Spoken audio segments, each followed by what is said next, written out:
Hello বন্ধুরা, রিঙ্কু বেরা চ্যানেলে তোমাদের সবাইকে স্বাগতম। তোমরা সবাই কেমন আছো? আশা করি সবাই ভালো আছো। এই যে আমি দেখাচ্ছি আমার বাগান, আমাদের পুকুরের মাছ সব কিছু। এই ভিডিওটা যেহেতু আগে করা ছিল, দেওয়া হয়নি, তো এখন দিচ্ছি।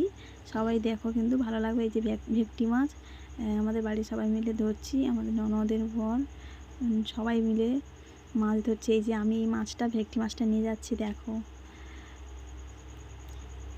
এটা আমার ফার্স্ট ব্লগ। তোমরা সবাই প্লিজ প্লিজ দেখো ভিডিওটা, খুব ভালো লাগবে। এই যে কতগুলো ভেটকি মাছ আর কতগুলো রুই মাছ, সব পুকুরের জ্যান্ত মাছ ধরা হয়েছে। সব খাওয়া হবে অনুষ্ঠান বাড়িতে। বাড়িতে পুজো চলছিল, সব কুটুম আত্মীয়রা এসছে, তার জন্য এতগুলো মাছ ধরা হয়েছে, খাওয়া হবে। এই বাগানে সবজিগুলো দেখো, কত টাটকা টাটকা সবজিগুলো, সব কিছু তোলাও হয়েছে। তোমরা দেখো সবাই মিলে, কতগুলো মাছ পড়েছে দেখো। এইগুলো কই মাছ।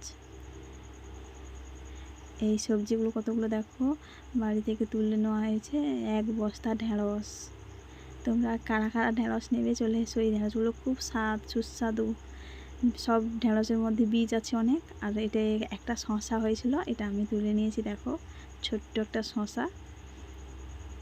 তোমরা কারা কারা সবজি নেবে চলে এসো, সবাইকে দেওয়া হবে। যে কতগুলো ঢেঁড়স, আর অনেকগুলো বেগুনও আছে, অনেক শাকও আছে, সব কিছুই আছে। তোমাদেরকে পুরো দেখানো হয়নি।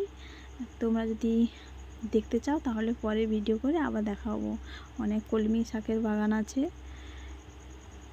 এই যে কতগুলো ঢেঁড়স, বেগুন, উচ্ছে সব তুলেছি। ঠিক আছে বন্ধুরা, তোমার সঙ্গে দেখো, খুব ভালো লাগবে।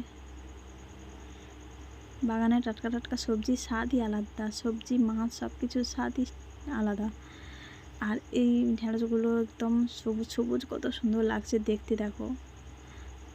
আমার তো খুব ভালো লাগে ঢেঁড়সগুলো দেখতে, খাওয়ার থেকে। আর উচ্ছেগুলো দেখো, এবার কতগুলো উচ্ছে হয়েছে। এই সবাই ভালো থেকো, সুস্থ থেকো, টাটা।